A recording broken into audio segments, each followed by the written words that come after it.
పిక్కలు చూసారా, తమిళనాడులోనే స్పెషల్గా దొరుకుతుంది. చికెన్ కూర మటన్ కూర లాగే చాలా చాలా బాగుంటుంది. అన్నానికి, చపాతీకి, దోశకి, ఇడ్లీకి అన్నిటికీ బాగుంటుందండి. 5 to 6 hours నానబెట్టేశాక తొక్క తీసేస్తే ఇలా ఉంటుంది. చూడండి ఎంత బాగుందో. ఒక కడాయి పెట్టేసి నూనె వేసేసి జీలకర్ర, చెక్క, లవంగం, ఏలచ్చి వేసుకోవాలి. కొత్తిమీర, కరివేపాకు, పచ్చిమిర్చి కూడా వేసేసుకోవాలి. తర్వాత పిక్కలంతా వాష్ చేసుకొని వేసేసుకోవాలి. చూడండి, కొంచెం పసుపు, ఉప్పు వేసుకున్నాక ఫ్రై చేయాలి. 5 minutes తర్వాత 1 స్పూన్ ధనియాల పౌడర్, 1.5 స్పూన్ కారం వేసుకొని ఫ్రై చేసేసుకోవాలి. పక్కన ఒక ప్యాన్ పెట్టేసుకొని దాంట్లో 2 ఆనియన్, అల్లం వెల్లుల్లిపాయ, తర్వాత ఒక టొమాటో వేసుకొని ఫ్రై చేసుకోవాలి. చెక్క, లవంగం వేసుకోవాలి. జీడిపప్పు 4-5 వేసేసుకొని కొత్తిమీర, కొంచెం కరివేపాకు వేసుకొని ఫ్రై చేసుకొని మిక్సీ చేసేసుకోవాలి.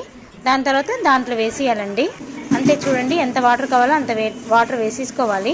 కొంచెం గరం మసాలా వేసేసుకుంటే 5 to 10 minutesలో కూర రెడీ అయిపోతుంది. చాలా